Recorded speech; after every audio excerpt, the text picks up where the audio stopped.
Hello, fellow viewers and players, and welcome back to the AI President's Havoc of Erisia campaign. In the last session with you guys, you started to explore the first layer of the depths, the Celtar Oasis. Yeah, man, that was scary as heck. The ocean's filled with spooky monsters. Oh, by the way, Joe, how's the retired life been treating you? I heard you stepped down as a candidate. It's been great, man. Just enjoying my chocolate chip like usual. I've also been enjoying some more silent reading time. Oh, really? What have you been reading, Joe? Well, in the first session I said that I read the entirety of The Art of War by Sun Tzu, but now I'm reading some French novel from the 1700s called Candide. That shit's more peak than most anime today. Huh. How come you're only reading books that are centuries old? Gee, I don't really know about that. I just relate to them better. I'd ask the Orange Man to join in too, but I'm afraid he's got too much on his plate already. Perhaps another time. Also, on another note, we got our first super thanks on the Q&A episode by Joshua Bennett, who donated a crisp $2 for me to get new editing software, which I am very grateful for. Thank you so much for the donation. Well, dang, looks like the creator is now $2 richer. An honest day's work. Now that we have that sorted, who wants to do the recap? All right, I'll have a swing at it. So we started off by waking up in some random place in the depths called the Celtar Oasis. I think it is under the ocean or something, since there's fish and corals down here. Jackdaw and I had a little disagreement, but we eventually teamed up and found a miserable dying guy. Jackie put him out of his misery, and then we started having some backstory stuff, mostly since the weeb katana man really wanted us to talk for some reason. Do you just want us to play in complete silence? Think of the viewers, man. After the end of the backstory shenanigans, we found 3 dipshits playing Monster Hunter against a huge fish the size of a building. I quickly had to stop Jackdaw from feeding the local wildlife, since he wanted to help those idiots fight it. Saving people in need is the right thing to do, though. Dude, it literally one-tapped the entire group. Do you seriously think you're the main character of the universe? We could have defeated it together, but you just didn't want to. The commenters called you a wimp for leaving a cute waifu to die. You see, I actually had a talk with the DM about that. Barry, roll the stats. Oh, dang. 19 AC? 190 HP? Yep, no amount of plot armor could carry us against the sheer power of a ginormous fish. I mean, we could have at least tried. We could never have known it was that strong. It's a 20-foot-long nightmare fish. I think it was pretty obvious that it shouldn't be messed with from the start. Fine. I still think we should have tried to save the cute girl. Oof, your simpry will get you killed one day. Well, after that, we tried to find some alternate routes that wouldn't lead to our demise. We rolled kind of crappy, though, so we only found one other way, which was through a kelp forest.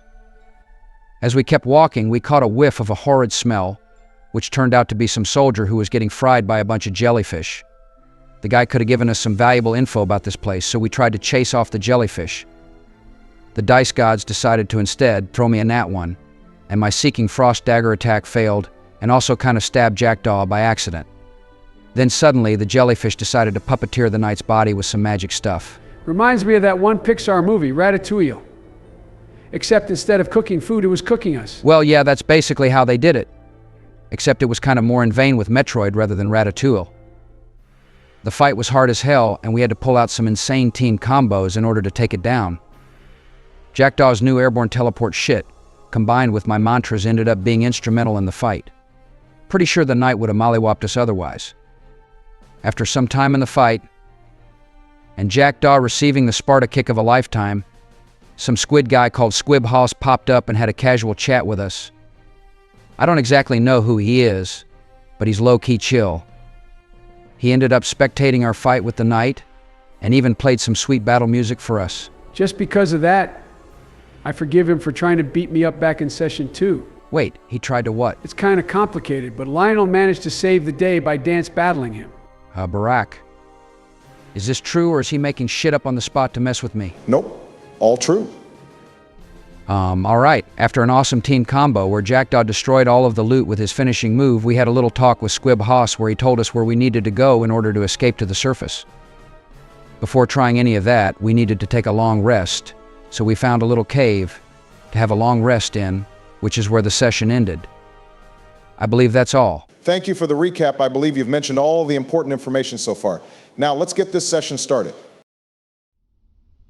You slowly rise from your slumber, witnessing the eldritch landscape of this bizarre realm once more. Your rest has been uncomfortable, yet luckily uninterrupted. The seaweed trees move calmly with the tides of the waters, as the kelp forest seems to be at ease. The scattered remains on the gig and night rest on the ground, with small abyssal fish nibbling on the chunks of jellyfish flesh that are still intact. Well, we got no loot, but at least we managed to feed the fishes. Well, it's all right. I don't think we would have been able to use anything it dropped. That aside, we should probably start venturing for the city soon. Yeah, I hope it won't take too long. This place is giving me the creeps. It's only a 1.5 hour long journey. It'll be quick, unless you're slouching. Have you been watching us when we were sleeping? I thought you were taking a walk. Oh yes, but I found so many delicious scallops around here. I simply had to collect some. For an entire long rest? Yes, this seafood boil is about to be sublime. Well, we're going to head out now. Want to follow? Sure, I was going to continue my walk after this little detour anyways. With the enigmatic squid man alongside you, you begin to wander through the strange underwater forest, following the faded path towards the sunken city.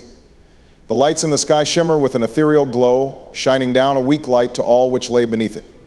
Squib Hoss walks behind you, strutting casually with his arms crossed. Oh yeah, I've been meaning to ask you something, Squib Hoss. What did you mean when you said you created this first layer? Oh, drats, I did say that.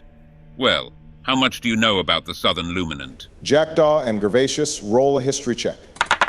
I got a 16. I rolled a 6, so I hope Jackdaw gets this one. You remember that the Southern Luminant was once the home for the Seltorian people, a people renowned for their seafaring capabilities and their commerce with other Luminants. However, after a horrific event which happened over 1,500 years ago, only known as the Great Drowning, the entire Luminant sank into the ocean, dragging hundreds of thousands to their doom. The capital city of the South Luminant, Grand Seltor, sank down as well.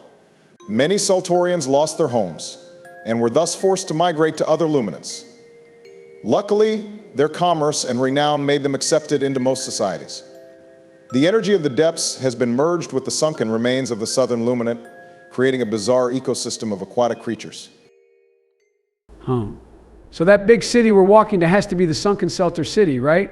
I'll relay this information to Squib Hoss. Yes, it seems you've done your homework. Now, what do you know about the Seltorian horror? Roll another history check, Joe. I got a 10, so I hope that's enough.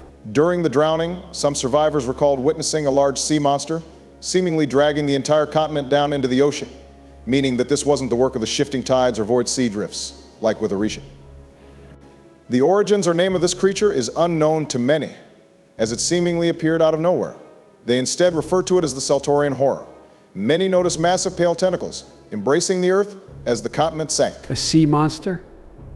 Tentacles? Wait, are you telling me? Squib Hoss nods as he sees you connect the dots in your head. But why? Why did you sink the city? Well, I didn't exactly have a consciousness back then, so you can't blame me for it. Consciousness? What are you talking about? Oh boy, this is going to be a long walk. So, about 1,500 years ago, the first prophet, which then became the Deep Woken of Shadowcast, managed to commune with a drowned god. What's a deep woken? And what's a drowned god? Yikes, I knew I shouldn't have said anything. But since I've already spilled the beans, I'll just pour out the entire can. A Deep Woken is someone who has consumed a part of a drowned god, gaining incredible powers matching with the drowned god's dominion.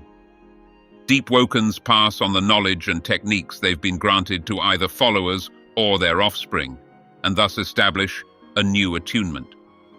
A famous example of this is Amorous Pleaxti, a man who ventured into the third layer of the depths and managed to consume a meteor flower, an incredibly rare type of lotus said to grow on the back of Corilfind, the drowned god of flame, becoming the first ever flame charmer.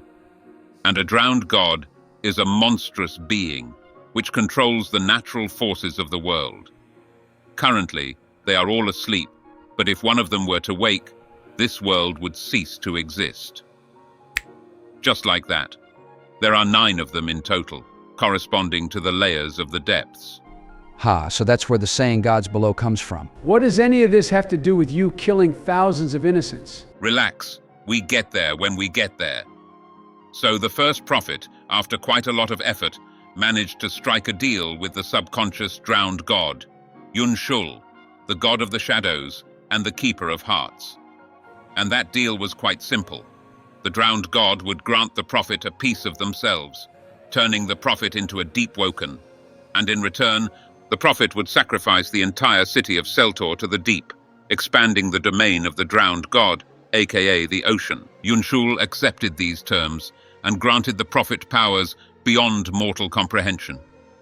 With this power, they summoned a creature of shadow so powerful and colossal it could plunge the entire continent into the ocean. That creature, as you might have guessed, was a primal version of myself. Back then, I had no consciousness or free will for that matter. I simply did as I was commanded to. Wait, so you were like one of those shadow summons? I remember Calzine summoning shadow creatures, but they usually disappeared after a short while. How come you're still alive, and how did you gain your consciousness? Aha! You've met other shadowcasters, I presume? Well, my own theory is that my connection with Yunshul and the powers of the first prophet made me unable to fade away like other lesser shadow creatures. Since Yunshul is the keeper of hearts and the granter of souls, perhaps I gained my consciousness from him after my task was completed. I also shrank considerably, but that's probably for the better. I now reside in the depths, simply living my life, venturing to the surface world from time to time. So who was this first prophet guy, besides being the deep woken of Shadowcast? Well, they are one of the creators of a sect known only as the Ministry. After being granted the powers of shadows, the first prophet seemingly disappeared from the world, probably hiding down in one of the deeper layers. Their followers are now pursuing the same goal, trying to gain the same tremendous power. Wait, wasn't that creepy hat guy, Calzin, a member of the Ministry? I presume this Calzin Recusant was the Shadowcaster you met? Yeah, he definitely was. What are the goals of the Ministry anyways? He seemed really vague about it. The Ministry are God-seekers who aim to drown the world in order to gain favor from the drowned gods below, attempting to attain godhood themselves. But after they attain their godhood, what happens next? The squid man shrugs and looks away to the cracks of light in the sky. Beats me. For all I know, they might just want power for power's sake, like selfish children. It wouldn't surprise me, given how they're willing to let thousands die just for an inkling of strength. Anyone else we need to stay away from? I'd suggest you stay away from the Ignition Union and the Divers. They're both prevalent factions down here in the depths, and harbor intense hatred for each other. Make sure to not get stuck in the crossfire if you value your lives. Your traveling has led you out of the kelp forest and up a rocky path lined with jagged rocks and corals. Your path leads to what looks like a ruined church, or a sanctuary of some kind. It seems far from functional, completely overgrown by corals and other marine flora. The roof and walls seem to be eroding, as many stone bricks and shingles have been reduced to powder. Yet the building still stands. I wonder what sorts of gods the people of Seltor prayed to. Yeah, it's got to be something else other than the drowned ones. I can't see people worshiping them, other than those guys from the Ministry, maybe. If you want to know, try rolling a religion check. The 13. Man, even though my intelligence stat is super low, I keep getting solid rolls today. There are several beings the people of Seltor might have worshipped, such as the Celestials, which according to the mythos, lived in shining white cities in the sky. However, there are no clear symbols on the building which indicate anything of the likes. Hey, Squib Hoss, do you know anything about the religion of the Seltorians before you know? Well, no, not really. I wasn't exactly alive back then. Perhaps I should read up on it. In my own opinion, I think you should pay more attention to your surroundings. You might not be aware of it, but it is aware of you. Huh. What's that supposed to mean? Both of you, roll a perception check. Ah, shit. We're being attacked, aren't we? There ends my luck streak. I got a 6. I got an 11. Let's hope that's enough. After hearing his warning, the both of you look frantically around the area. Gervasius notices it, but it's already too late. A horrifying quadrupedal crustacean with angular, sharp-bladed legs leaps down from the roof of the church, landing right in front of you. The foul being has a mouth on its stomach which seeps drool. It doesn't waste any time and immediately goes on the offensive, intending to rip you to pieces. Roll for initiative.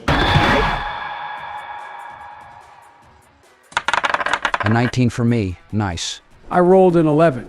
The creature rolled initiative with advantage and got a 22, which means it goes first. The abhorrent beast raises 2 of its claws and crashes down on Gervasius, attempting to impale him. A dirty 20 to hit. It pierces quickly with surgical precision and lands a hit on the bandit's chest, breaking a few ribs. It rips out its claws and blood gushes out, dealing 9 piercing damage. It then uses a bonus action and goes for a second swing, using one of its claws to slash you. Oh shit, it can attack twice per turn? A 6 to hit, which misses. Gervasius manages to backstep after being brutally impaled, avoiding the creature's swift slash attack. Dang, that looks like it hurts. I'm about to hurt that bastard way more than it hurt me. I'll start off with a Rising Frost to send us both up skyward. A 16 to hit and 10 frost damage, and they should also be launched airborne. Indeed. Gervasius combines his 2 ice blades into a large spear, spinning it like a helicopter, slashing the creature whilst leaving marks of ice, and launching both him and his adversary airborne. I'll hit them with the Jackdaw Classic and activate my airborne initiative talent, teleporting up to them and giving them a good downward slash. Ah, yikes, a 9. The creature manages to react to your strike and uses 2 of its claws to block your slash midair. It activates its innate talent, Strafe, and moves 5 feet east after blocking Jackdaw's attack. It lands nimbly, taking no fall damage. Well, that's bothersome. Now I won't get advantage on hit, since Jackdaw is no longer in its range. Nevertheless, I'll hit it with my offhand dagger. Darn it. I got a 7, so it moves again. It quickly hops backwards and moves diagonally down to the east. Since my airborne slash was a reaction, it's my turn now. And I've got a plan. What would that plan be? I'm going to try to trick it and make it run into my Gale Trap mantra. If my attack doesn't fail, well, then it's just free damage. Well, the chances of that must be pretty low. It can seemingly strafe in any direction in a 5-foot range. I don't think so. It's always trying to stay away from us. By dodging to the east or southeast, it would be cornered, and dodging anywhere else will leave it in someone's melee range. So realistically, the only reasonable direction it would dodge is to the south. I'll start off by placing my Gale Trap 5 feet south of it as a bonus action. That's actually a really well thought out plan. Thanks. I did read The Art of War, after all. Jackdaw conjures an invisible rune on the south side of the creature. If an enemy makes contact with this rune, they take 1d4 plus 3 slashing damage and are silenced for a turn. After that, I'm running to its north side to stab it with my katana. That's a 5 to hit, which misses. But let's see if my plan works. As Jackdaws attempts an impaling thrust on the beast, it quickly backsteps to avoid it. However, it instead lands on his Gale Trap, sending out rending shockwaves of wind, dealing 6 slashing damage and silencing it. However, that amount is reduced to 4 damage instead, due to the natural resistances of the creature.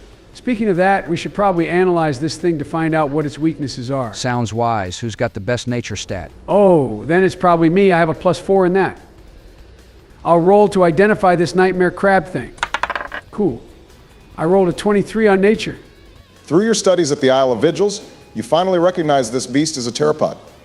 Terapods are terrifying creatures originating from the depths, but can also be found on certain islands influenced by the depths of the Void Sea, such as Erisia. They are dumb as bricks, but have an impressive battle IQ. They sport camera-like sensors all over their body, giving them 360-degree vision, so sneak attacks are ineffective against them. That's good to know, actually. I was planning on sneaking up on it on my next turn, but it seems like it would be unwise. This creature's sturdy carapace makes it take 33% less damage from slashing attacks, but it receives 50% more damage from bludgeoning attacks.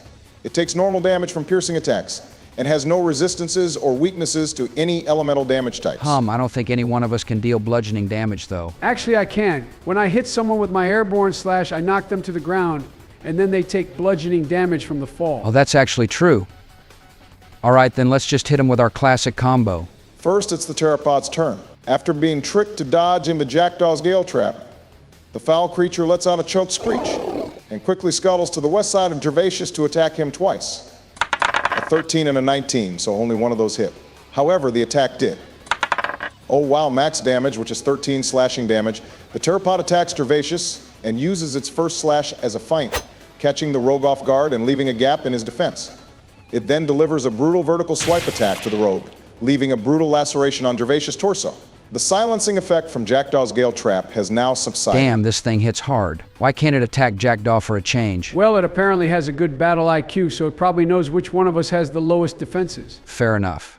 Wait a second. Where is Squibhoss? A quick look around shows the bipedal squid man sitting on the roof of the derelict sanctuary, consuming a snack which looks similar to popcorn. Hey, Squibbo, a little help over here? No way. This is simply too entertaining to watch. Besides, I ain't no helicopter parent. Sink or swim, wimp. We should have expected that response. But it looks like it's my turn again, so let's try to do the same thing we tried earlier. Let's just hope we both manage to land our attacks this time. I'll cast another Rising Frost on the Terapod. A 14, that better hit. It's barely enough to hit. What was the damage? A decent 12 frost damage, nice. Just as before, Gervasius fuses his 2 ice daggers into a spear, spinning it over his head and launching both him and the frightening Terapod into the air. All right, now let's just hope this succeeds. I hope so too.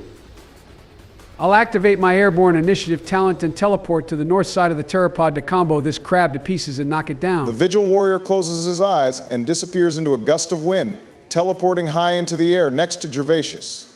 Roll to attack. Oh yeah, dirty 20 and 11 slashing damage. Jackdaw unleashes a volley of slashes at the airborne crab and then kicks it down to the ground. The 11 slashing damage is reduced to only 8 slashing damage by the Terapod's exoskeleton. However, the downward slam from Jackdaw's attack deals 4 bludgeoning damage, which is then increased to 6 bludgeoning damage due to its vulnerability. The Terapod crashes into the earth and slides on the ground, creating a trail of dust which blows into the air. As the dust settles, and Jackdaw and Gervasius both touch the ground, the Terapod lies motionless in a small crater, almost resembling a squash spider. Looks like we got him good. We've got to check if it's still alive first. I don't want to make the same mistake as I did in session 2. As you begin to approach the creature, it suddenly twitches, slowly finding its footing again. Though looking quite disheveled, its limbs are seemingly shaking with anger. It lets out yet another horrid screech. From the southeast, another Terapod shows itself, scuttering to its aid. The second Terapod rolled a 7 as its initiative. It hops down from the cliffside and stands poised. A 4th combatant has entered the brawl. How exciting. Dang it, we have to deal with reinforcements now? Well, since my turn isn't over yet, I'll drink a minor healing potion. 7 HP restored. Fine enough for me. I'll move back a little so that Jackdaw can do some tanking.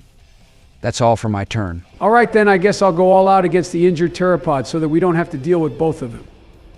I'll first go for a normal main hand attack to hack and slash at it while it's injured. Ah man, are you kidding me? That's a natural one. Jackdaw unsheathes his katana and runs in to finish the Terapod with a mighty thrust. It easily sidesteps his predictable attack, moving to his north side and unleashing a thrust attack of their own, dealing 6 piercing damage and knocking the Vigil Warrior prone. Ah crap. Being prone against these guys is basically a death sentence. This isn't looking good, fellas. Terapod too quickly rushes over to the recently prone Jackdaw and immediately lunges for an impaling strike using both of its claws. A 24 to hit and 9 piercing damage. The vile creature crashes its 2 claws down furiously, aimed at Jackdaw's chest to try to pierce his heart. It goes for a second strike, pulling out its 2 claws from Jackdaw's bloody chest, and slashes with its serrated claw. A 19 to hit and 8 slashing damage. The razor-sharp claw cuts through Jackdaw's armor, maiming him further, painting the blue sands red with blood. As Jackdaw looks up, he can see the Terapod standing right above him, its horrifying mouth quivering, drooling, anticipating its next meal. However, something else catches its attention. And then suddenly, an overwhelming sound cuts through the atmosphere, and the loathsome creature recoils backwards, seemingly struck by whatever caused the sound. You both look back to wherever the sound originated from and see a blonde, middle-aged woman with a scarred face and an eye patch on her left eye. She wears form-fitting plate armor, covered by an umber leather jacket, combined with a pair of efficient cloth pants, protected with plates of iron armor. The barrel of the rifle she holds in her hand smokes, and she takes a fierce stance, ready to fire. Tell me, creature, how does the bullet taste? The Terapod bleeds profusely from the gunshot, its shell splintering. It shrieks in pain, spitting out a rancid smelling solution right below it, landing right on Jackdaw's leg. Yuck, that's disgusting. Its retching is cut short as the eye-patched woman unloads another bullet into its carapace, marching forwards. The Terapod steps away from the knocked Vigil and turns its attention to the lone woman. However, it suffers 22 piercing damage from the 2 gunshots it received. The mysterious woman rolled a 4 as her initiative, so she's last in the turn order. If you want to continue living, consider getting back up on your feet, Comrade Snake. That's easy for you to say. This creepy crab is standing right over me.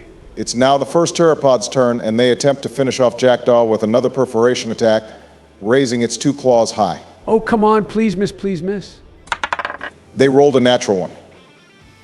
As the Terapod's claws come crashing down, Jackdaw quickly rolls to the side whilst prone. As the beast misses, embedding its claws into the ground instead. It now finds itself with its claws stuck in the solid ground, attempting to pull itself out, losing out on its bonus action and movement. All right, that's awesome. I think we can manage to live this now that we have some help on our side. I'll run up close and unleash 2 devastating jabs with my ice daggers against the first Terapod. This will have advantage on hit since Jackdaw is close, which will also proc my Sanguine Opportunist blood buff. A 17 and a natural 20. My first hit deals 6 frost and 2 blood damage, while my second deals 14 frost and 5 bleed damage from the critical. That's enough to kill it. How do you want to do it? Finally, we're taking this damn thing out. As the wretched Terapod stands with its 2 claws stuck in the ground, I run towards it as I unsheath both of my daggers. I effortlessly vault over it and climb to the shell on its back. I use my first dagger to break its armor, piercing it as the creature screeches. I use my second dagger and slam it with my full force, the frost tearing through the flesh of the creature, as icicles shred its body, leaving it looking like a frozen pin cushion. Man, you really let it rip. Thanks for saving me, buddy. Don't think about it too much. Awesome. And very overkill too. It's now Jackdaw's turn. I'll try to do as much damage as I can, even though it resists me. I'll first get myself back to my feet after my epic dodge, and then go for a main hand attack, using my katana to slash it to bits. A 13 to hit. Does that miss? It unfortunately does. The Terapod backsteps from Jackdaw's sword swing and moves diagonally up to the left. Well, that's all right. I'll run up, use my adrenaline surge talent to regain my action, and try again. A 22 this time, neat. It deals 9 slashing damage, and then I cast Master's Flourish to deal some more. 15 to hit, and 7 slashing damage. Your hits are reduced to a total of 12 slashing damage due to the thick carapace of the Terapod. As the varmint quickly backsteps from Jackdaw, it realizes that the first swing was a feint all along, but it's too late, as Jackdaw dashes in and unleashes a 3-hit combo of brutal slashes. The Terapod is now grievously injured, and by the looks of it, it has reached its breaking point. Its legs are shaking violently, swaying with manic movements. Well, that's not a good sign. Is it about to go crazy? The mouth of the creature froths with foam, and its legs begin a sort of frenzied dance. It suddenly screeches with fury and lunges for Jackdaw, using its maximized mantra Mania Mutilator. It slashes with all its legs simultaneously in a crazed fashion, spinning around and making itself dizzy, slashing at both the injured Vigil Warrior and the eye-patched woman. Oh dang, unlucky rolls. A 7 and a 14, which both miss. As the creature rapidly swings its claws around, you both somehow manage to avoid the insane movements of the mantra. The creature instead flails around pathetically, dealing no damage. Gods below, let's put this damned thing out of its misery already.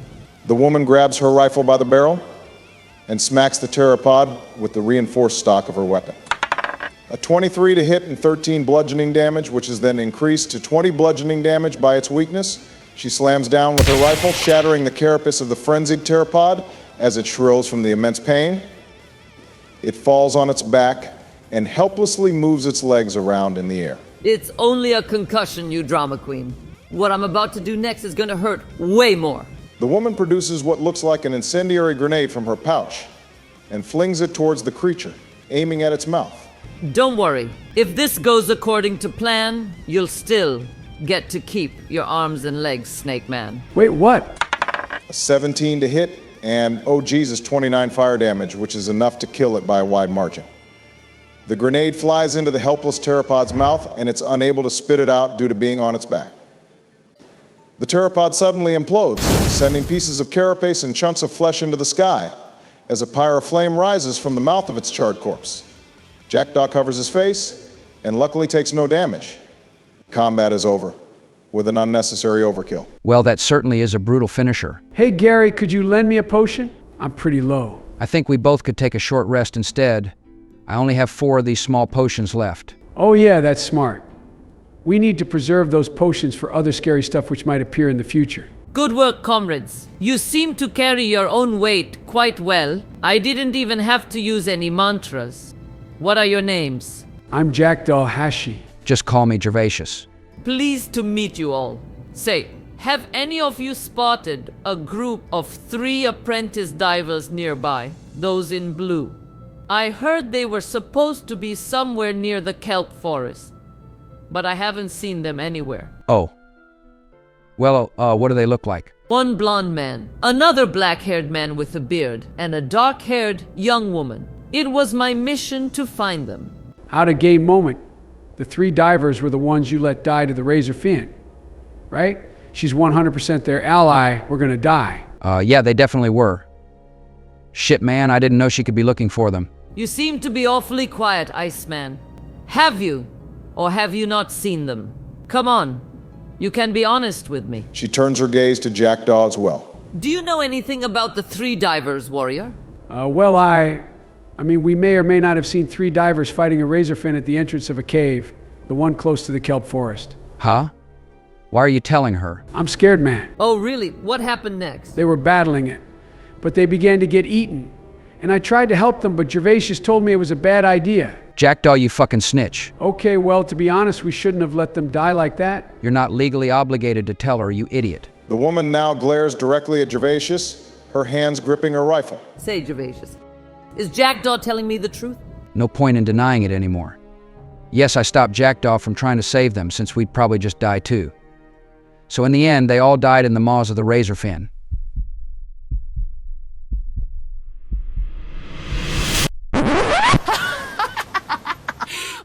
She laughs hysterically, slapping her knees and wiping away a tear from her eyes. That really is the funniest way to kill someone. To let them die by their own foolish mistake. She reaches forwards and puts her hand on your shoulder. Gervasius, consider yourself an honorary comrade. My name is Malakia of the Ignition Union, and you make my job easy. You, Snake Man, have much to learn from your comrade. No diver scum is worth keeping alive. Get wrecked, Jackie. That's what you get for trying to tattle on me. But saving people in need is a good thing. The divers treat us like dirt, and as such, the Ignition Union returns the favor. Well, luckily we aren't on the side of the divers. Aren't the Summer Company enemies of the Ignition Union too? We have a very rocky history with them. It's quite a complicated matter. In fact, I used to work for the Summer Company a long time ago, but I've seen through their lies. Luckily, I managed to keep my rifle with me even after switching sides. At a game moment, we should definitely not mention Lionel to her. She might get pretty pissed knowing we've worked with her enemies. Agreed. Also, how did you all end up here? We both died to a shadowcaster in Erisia, someone who worked for the Ministry. The Ministry? Do you know anything about them? Honestly, no. Only break room rumors, but nothing really concrete. Could you tell us more about the divers? What, you want to go lick their boots or something? 'Cause if you are, I will have to execute you. No, wait. That's not what I mean at all. Calm down. It is just a joke. The divers are a faction funded by the Central Authority for the purpose of exploring the depths and learning about its power. Or, well, that's how they are in theory. In practice, they just consist of power-hungry morons, only brought into their positions by nepotism or connections, sending hundreds of undertrained divers to an early grave in the depths. Most of the apprentice small fries have barely any experience or skill, but the bourgeoisie of the divers, people at the top known as black divers, possess horrifying powers which they gladly abuse. They can easily handle the creatures of the depths, and there is barely anyone who can match them in strength. They treat apprentice divers like toys, sending them on impossible tasks, seemingly for shits and giggles. Perhaps that's why the casualty rate of the divers is close to 98%. Are there any black divers in particular that we should watch out for? Absolutely. Let me tell you about this worthless bookworm trash called Akira. He's a black diver attuned with both Frostdraw and Thundercall, responsible for diver recruitment in the depths. From the reports we've seen, he's completely worthless at his job, mostly sitting around and reading books all day. Diver recruitment? Why is he down here instead of on the surface world? See? That was my thought too. His position is quite pointless. From what we know, most black divers are either exploring the second layer or protecting Castle Light, which is the diver's main base in the first layer. He does neither of those things, mostly just wasting time down here.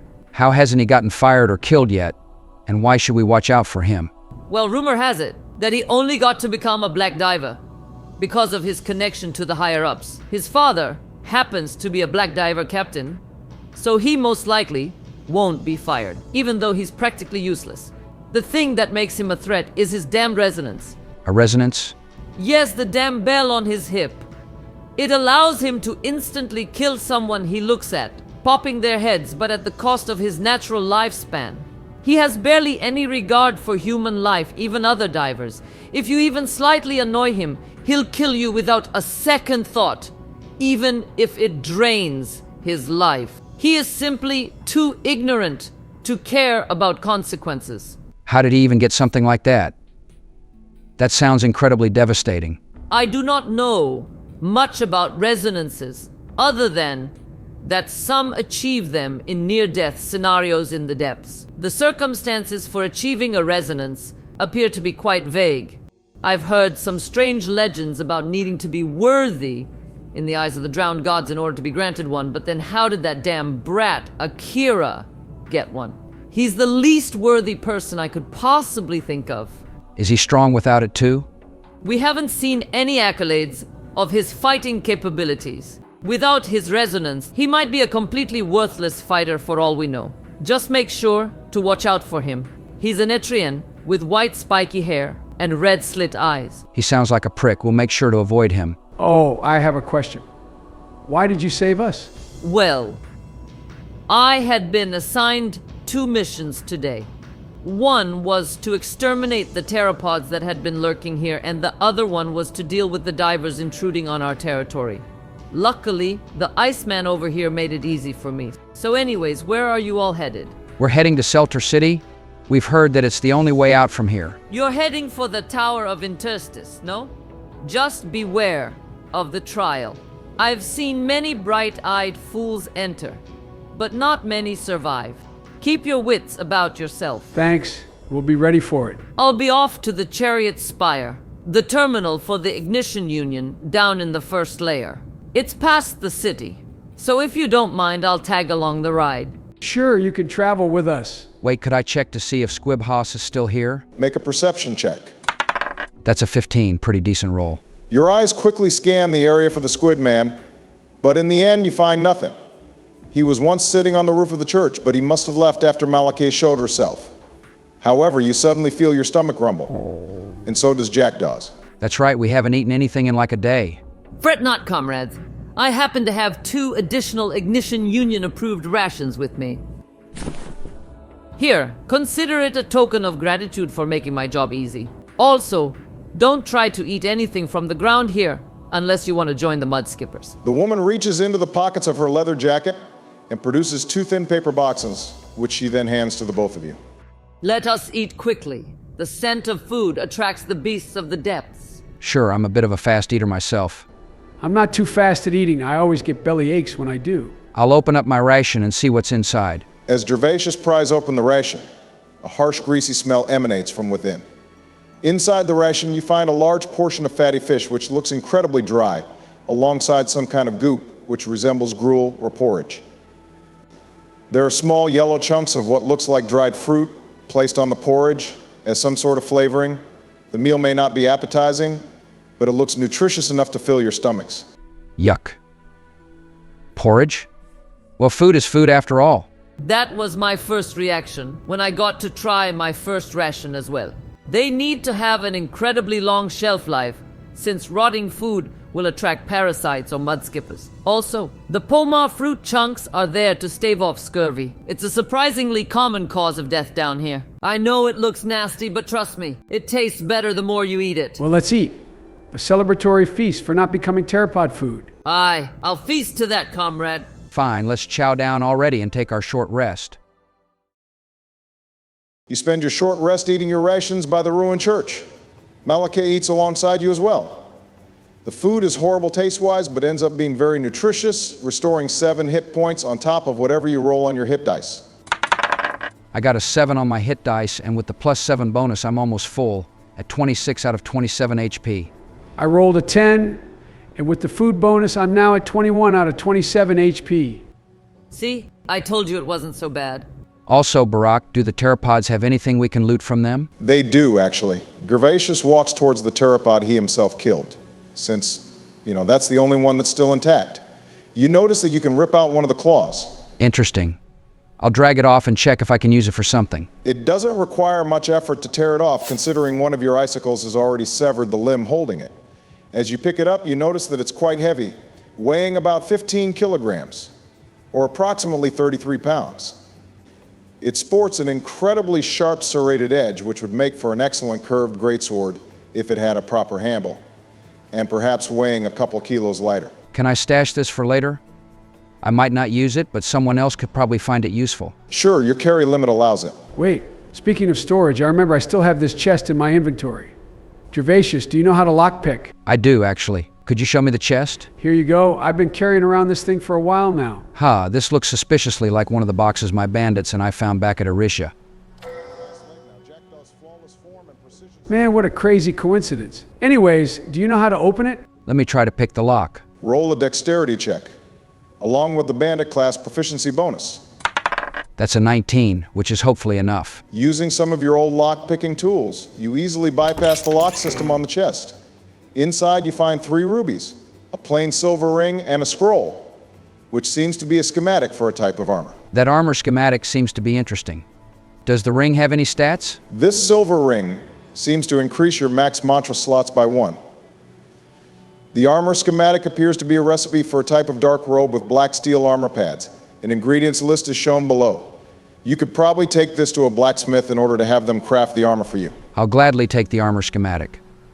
Jackdaw, you can have the silver ring and the rubies if you want. That's fine by me. I'll put this ring on and check my drip. As Jackdaw equips the ring, he feels a sudden surge of focus as his mind clears. The ring has granted him another mantra slot. Awesome sauce. Are we ready to go? Yep, I'm ready. Wonderful. Then let the march continue. Your march proceeds through the rocky terrain of the depths. The surrounding area is barren, with barely any life, almost like a desert. You've managed to come quite close to the ivory white walls of Selter City. So, were you both doing anything in particular before you ended up here? Yeah, I was on a mission in Erisia to find a missing vigil scout. You're with the Vigils? That does explain your weapon and your ridiculous clothing. Ridiculous clothing? This is peak drip. Peak? How is it peak? Where are your pockets? How do you even store stuff? I just put stuff in my inventory like a normal person. Shoving objects up your ass doesn't count, Snake Man. Where did you even keep that box? Oh, she got you good. Man, screw you guys, you're so mean. It's only a joke. Why do you have to be so mad? Suddenly, Jackdaw's passive perception notices something particular on the blue sand desert ahead. A trail of human footsteps, seemingly leading to a nearby mountain wall. Hold on, do you notice that? Notice what? The footsteps on the sands. I'll point to where I see them. Interesting. Malakia, do you want to investigate? Sure, why not? As you come closer, you notice that the footprints are quite fresh, so someone must have been here recently. As stated before, the footsteps seemingly lead to a solid wall, where they abruptly end. That's real strange, isn't it? I'd like to make an investigation check to see where the footsteps could have gone. I got an 18. That's really good, actually. You get the idea that it's not about the footsteps, it's about the wall. I see. So there's got to be some sort of hidden entrance here. I'll tap the surface of the walls where the footsteps end. You lightly knock on certain parts of the mountain wall. When you knock on the part that's closest to the footsteps, a small door-sized section of the wall fades away, revealing a hidden tunnel. Oh, of course, it's an illusory wall, like in Dark Souls. That's quite unusual. I've walked past this place so many times, but I've never realized that there was a hidden entrance here. Shall we enter? Well, since this rock is technically part of our turf, I have no other option but to investigate. I'll make sure to write a report to Colonel Hoffa later. Literally every bone in my body is telling me this is a horrible idea. Then again, there could also be loot in here. Not gonna lie, I'm a bit enticed. Well, what are we waiting for? Let's go and explore. You begin sneaking around the hidden passageway, and the path takes you down a flight of stairs. As you make your way down to the bottom, you notice how the area resembles a prison, as the halls are lined with cages and locked doors, eerily similar to the dungeons under the bandit settlement. The prison is dimly lit by candles lining the floor, lit with small red flames. That's creepy. Do you think this prison could be constructed by the same people that made the other dungeon back at Erisia? Could be possible. I tried asking Calzin about the weird dungeon thing under the settlement before he fucked up my organization, but he never directly answered my question. Wait, before we walk any further, we should check for traps. I've already lost one eye to a wayward spike, and I wouldn't want to lose another one. Oh, good point. Jackdaw, do a perception check and I'll disarm any traps. Okie dokie. Oh, cool. Natural 20. Jackdaw scans the surrounding area, but sees no traps at all. However, he senses a dark presence instead. There are several weak shadow creatures in hiding, but luckily none in this area. Oh, yikes, they got shadow monsters in here, so let's be careful. Shadow monsters? There might be a shadow caster or someone from the ministry close by. Let's be wary. As you walk further in, you come to a fork in the road. The path to the left is a corridor which leads to an open room packed with crates and chests. The path to the right leads to yet another staircase, which leads further down into lower floors. We got to get that loot before we continue, so we should go left. Wait, don't walk into the room yet. It could be a trap. Let's walk carefully, and then check the surroundings of the storage room before we enter. Okay then, let's sneak and stop right before we enter the room. The group makes it to the room. You stop and check around the area. I'll need you all to roll a perception check. Oh dang, I rolled a 6. I only got a 9, so that's not much better. Malakia rolled a 21. On the ceiling, she notices that there are large black strings, like cobwebs, along with 3 shadowy spiders, about the same size as tarantulas, surveying the area. Da. Up on the ceiling. Be wary. Ah, since shadowcasters can see through the eyes of their summons, these probably act as security. Wait, since we only decided to check for traps when we were halfway through the prison, maybe we've already been spotted. Oh, that's a terrifying thought. Well, let's hope that's not the case. Anyways, if we want this loot, we'll have to take out all of these at the same time. Luckily, my Seeking Daggers mantra can probably fix that. I'll cast my Seeking Daggers mantra, with 1 dagger aimed for each spider. All right, roll to hit, and also make a roll for stealth. Darn, that's only a 9 to hit. I got a 21 on my stealth, though. Well, luckily, you only needed an 8 to hit. What's the damage? 5 frost damage to each of them. Gervasius sends out a wave of Seeking Daggers at the spiders, surveying the area. The daggers completely impale the spiders, killing them instantly without a sound. The spiders drop from the ceiling, falling lifelessly down onto the floor. The shadowy arachnids fade out of existence, being unsummoned. Well, now that those are gone, let's loot this place quickly. As you begin to open a few of the many chests in the storage area, you notice that most of them are actually completely empty. Ah, come on, there's nothing here. Kind of disappointing. Well, why would they put actual loot in an obvious trap? She's right. Since this is a trap room, they just put a bunch of empty chests here to lure people in. Let's just continue ahead. Wait, let me search through all the chests.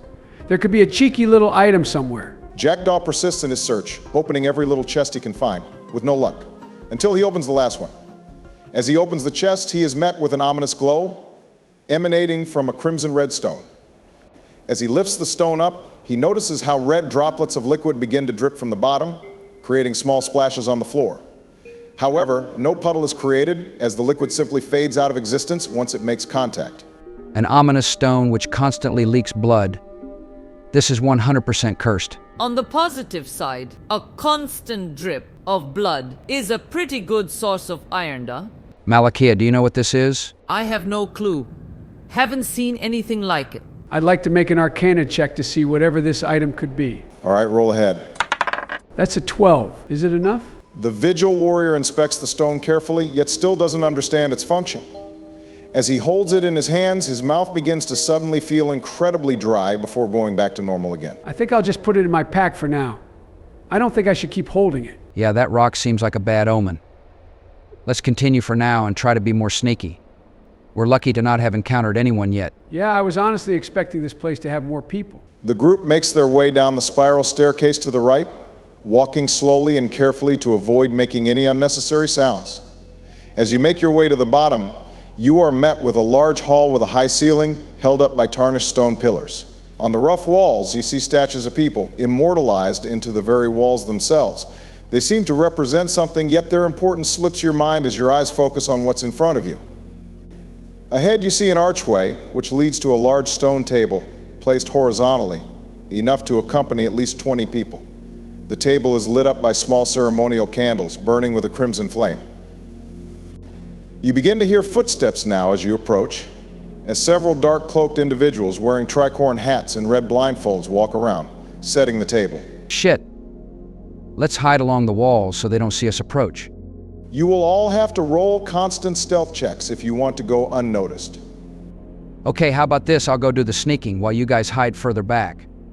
My low stride talent gives me a bonus on all stealth checks. I'm fine with that. I don't want to be close to these guys anyways. Gervasius, roll your first stealth check. That's a 23. As you hide and slowly advance, time passes and more people begin to fill the room. There are people teleporting and using dark portals and seating themselves at the table.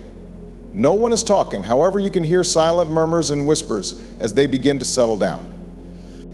Amongst the crowd of people, you spot a certain individual with long black hair and who also happens to be missing a blindfold. Well, good news, the guys on the overworld are probably alive. Bad news, Calzin is in the room next to us. He hunkers down at the chair placed in the middle section of the table. Behind him, a large portal of darkness begins to take shape as a cacophony of ominous whirring is heard. Two people walk out of the umbral gateway. One is a woman clad head to toe in black steel armor, along with a large flanged mace, which she carries over her shoulder. The other person floats above everyone else on a large ceremonial throne, covered in dead corals. They appear to be a male, with incredibly long white hair and a black blindfold. Their armor seems to be a ceremonial armor piece, emblazoned with the crest of an upside-down trident. He sits with his legs crossed and with his fingers interlocked. As the rest of the cloaked individuals see him, they all simultaneously stand up and in union bow and chant. All hail Lord Zaire, the fourth prophet of the ministry. Very well. You may now seat yourselves. If you are a scout posted in Mini Tersa, then keep standing. Wait, Minitirsa. That's where I used to live. And so the crowd follows his order, with about half of the crowd still standing. The ones that stand wear cloaks fitted with fur, adapted to the wintry climate of Minitirsa. What is the current status of Outpost Antumbra? The scouts all look to each other, deciding on a speaker silently. They nod, and an individual with gray skin begins to speak. Progress is going as expected. Most tunnels have been excavated, and we're preparing to make sacrifices for the trial under the mountains, Your Excellency. Good. Any progress on the Crypt of the Unbroken? I'm afraid not, Your Excellency. The Guardians have proved to hold steadfast, and they outnumber us scouts 3-1. We believe that is all of importance for now. What is the reason for this terse description? Is this what an entire week of progress amounts to these days? You can see the movements of the speaking scout stiffen. He stands completely still, not daring to speak another word. The prophet's face sombers slightly, and he exhales, probably out of disappointment. While it is frustrating, it is acceptable for now. Scouts, you are dismissed. Gervasius, roll another stealth check. Dirty 20 this time. You remain unnoticed, and the prophet continues. The scouts sit down, cautiously, while sweating bullets. For the rest, I believe my confidant, Contractor Pax, has your orders. The armor-clad woman takes off her helmet, and a certain grin creeps onto her face as her singular reddish eye gleams with malice. Her skin is a light blue with black tattoo markings all over her face, signifying that she's in a dread. One of her eyes is patched with a chunk of rough metal, covering it and acting like an eye patch. She moves, walking over to a rusty gramophone, which stands in the corner table of the room. A cracked black disc is inserted into the machine, and a slightly harsh tune begins to play.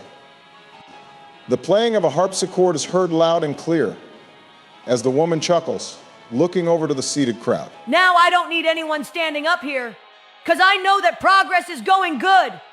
Me and my brawlers have come much closer to our goal in the Western Luminant, and the 100 legions are just within our grasp now. All I need you all to do is to prepare for a confrontation with Centurion Illidus, and our mark in the west will finally be complete, spreading the influence of the tides even further. The other half of the ministry members, clad in plates of dark armor and demonic masks, begin to cheer, applauding. The scouts from Minotaurus begin to join in as well, adding to the ovation. Pax raises her flying mace high into the air, her face beaming with fervor. Defy the hushmakers. Let the glorious song ring on. We shall sing with the tide till a new Celtor sinks.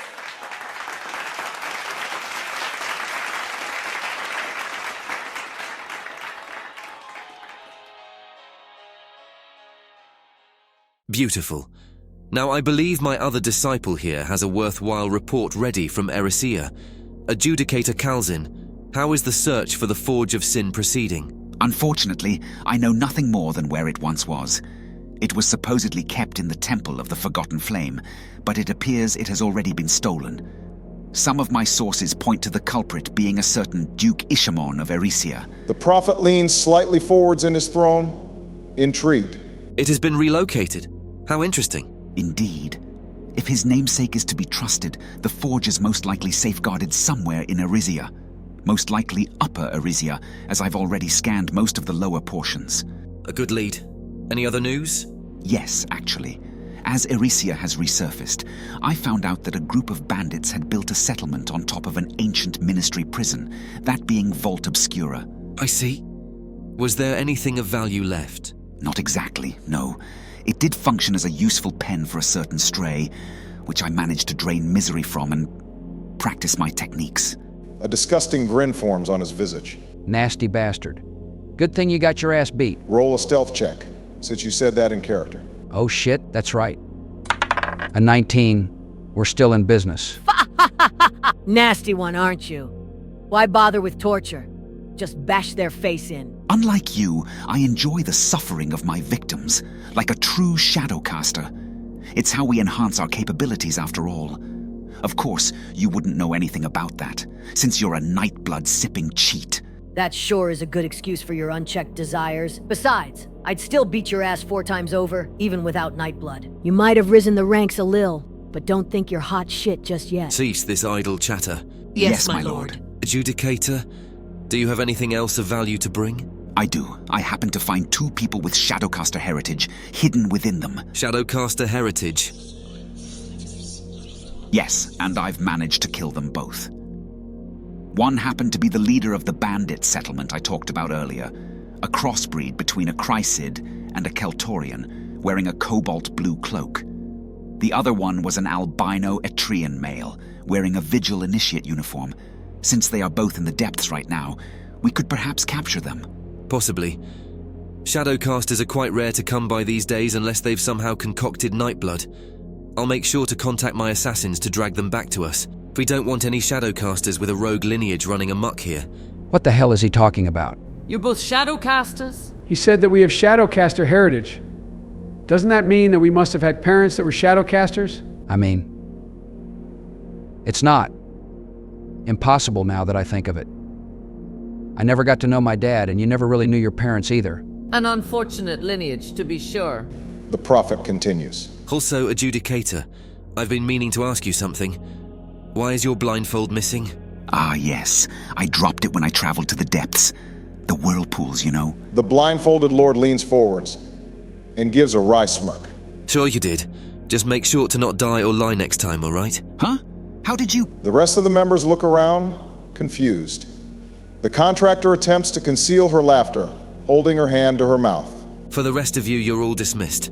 Return to your posts. The rest of the members stand up and bow in unison. They begin channeling their shadowcast, creating dark portals whirring with sinister echoes, returning to their positions in the overworld. The room empties, and the only ones that remain are the contractor, the adjudicator, and the prophet. Yeah, now is the time to get out. I'll signal to Jackdaw and Malakia that we need to go. Yep, it's a good time to go. I'll nod to Gervasius and to Malakia as well. After that, we should begin to sneak back and go towards the spiral staircase again. Everyone, make a stealth check. Everyone? I rolled an 18. Malakia rolled a dirty 20. Crap, guys, I rolled a 2. And now it all comes crashing down. As the 3 begin to sneak away from the imminent threat, they hunch over to lower their profile. However, due to this, Jackdaw's katana slides out of its sheath, falling down on the stone floor, generating a loud echo for everyone to hear. Malakia freezes in shock as she stares at the sword on the floor. The prophet and his 2 disciples now look to the 3 of you. How convenient.